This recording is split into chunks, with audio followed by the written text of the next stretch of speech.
হে মুসলমান ভাই, তুমি আমার হাত পা থেকে তুমি নিরাপদ। ইয়াকুলু আনতা আমিনুম মিন্নি, আমার হাত পা দ্বারাই তোমার কোনো কষ্ট হবে না, কোনো কষ্ট হবে না। সালাম দেওয়ার অর্থ হচ্ছে এটাই। সালাম কিভাবে দিবে? সালাম দিবেন যারা, যে সমস্ত মানুষ সওয়ারির উপর আছে, উপরে আছে, অথবা দাঁড়ানো মানুষ, তারা বসা মানুষকে সালাম দিবে। এটা হলো সালামের আদব, সালামের নিয়ম, সালামের সুন্নত। অল্প মানুষ বেশি মানুষকে সালাম দিবে। আমরা এখানে অনেক মানুষ বসা আছি, মনে করেন দুইজন মানুষ আসলো, সালামের আদব হচ্ছে তারা দুইজনে সালাম দিবে, আমরা জবাব দিব। আবার সালামের আদব হচ্ছে ছোটরা বড়দেরকে সালাম দিবে, ছোটরা বড়দেরকে সালাম দিবে। আবার এটা হলো সুন্নত, কিন্তু শিক্ষার জন্য অনেক সময় বড়দেরকে ছোটদেরকে সালাম দিতে হবে। আপনি যখন একজন ছেলেকে সালাম দিবেন, ছোট ছেলে, তখন তার একটা লজ্জা চলে আসবে, হায় আমি তো সালাম দিতে পারলাম না, আমার আব্বা আমাকে সালাম দিয়ে দিল, আমার ভাই আমাকে সালাম দিয়ে দিল, এই মুরব্বী আমাকে সালাম দিয়ে দিল। তখন আপনাকে যে দেখার আগে আগে তার, আপনার মুখ থেকে কোনো আওয়াজ বের হওয়ার আগে আগে সে বলে দিবে আসসালামু আলাইকুম। শিখার জন্য আপনি আপনার ছোট ছেলেকে দাদা শিখান, আম্মা আম্মা শিখান। আপনি তো কোনো সময় এটা বলেননি আসসালামু আলাইকুম, ছোট ছেলেকে এটা শিক্ষা দেননি। আপনার প্রথম তাকে সালাম শিক্ষা দিতে হবে। সেই জন্য মুরব্বীরাও অনেক সময় ছোটদেরকে সালাম দিতে হবে।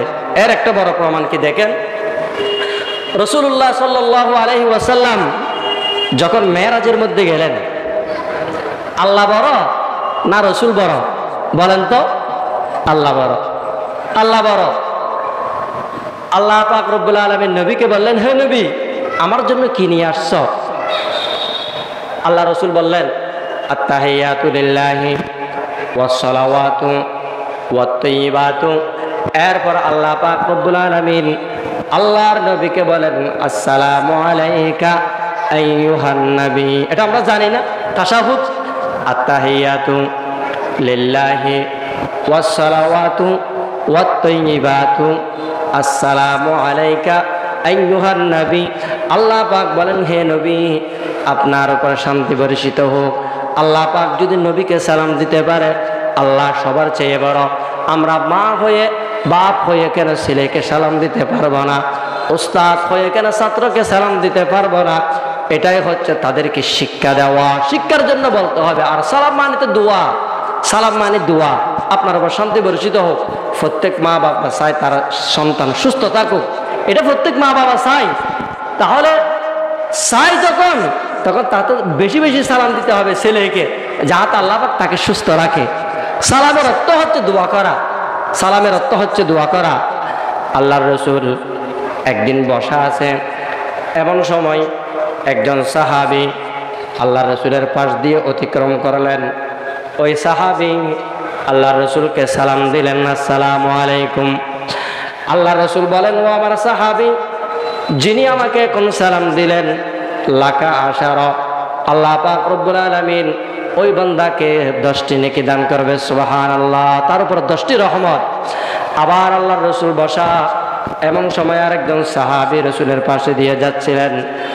আল্লাহর রসুলকে ওই সাহাবী সালাম দিলেন, আসসালামু আলাইকুম ওয়া রাহমাতুল্লাহ, আসসালামু আলাইকুম ওয়া রাহমাতুল্লাহ।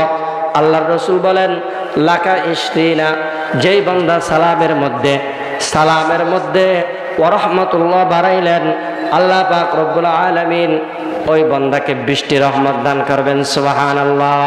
তাহলে সালামের ভিতরে আসসালামু আলাইকুম এটাও দেওয়া যায়। আল্লাহ পাক কোরআনে এটা বললেন, ওয়াইজা হুইতুম বিতাহিয়াতিন ফাহাইয়ু বিআহসানা মিনহা আও রুদ্দুহা।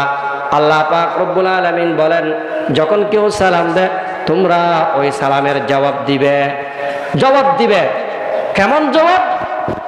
ওয়াইদা হুইতুম বিতাহিয়াতিন ফাহাইয়ু বিআহসানা মিনহা, উত্তম জবাব দিবে। উত্তম জবাবের অর্থ হচ্ছে, যিনি সালাম দিল উনি যদি আসসালামু আলাইকুম বলে, আপনি জবাবে বলবেন ওয়া আলাইকুমুস সালাম ওয়া রাহমাতুল্লাহ। একটা বাড়াইয়ে দেওয়া, এটা হচ্ছে উত্তম জবাব। আল্লাহ রসুলকে যিনি সর্বপ্রথম সালাম দিলেন, উনি এতটুকু বললেন আসসালামু আলাইকুম। রসুল বললেন লাকা আশারা, তোমার জন্য 10টি রহমত, 10টি নেকি। আরেকজন বললেন আসসালামু আলাইকুম ওয়া রাহমাতুল্লাহ। আল্লাহ রসুল বললেন লাকা ইশরিনা, তোমার জন্য 20টি রহমত। আবার আরেকজন সাহাবী রসুলের পাশ দিয়ে যাচ্ছিলেন, এমন সময় ওই সাহাবী রসুলকে সালাম দিলেন আসসালামু আলাইকুম ওয়া রাহমাতুল্লাহি ওয়া বারাকাতুহু।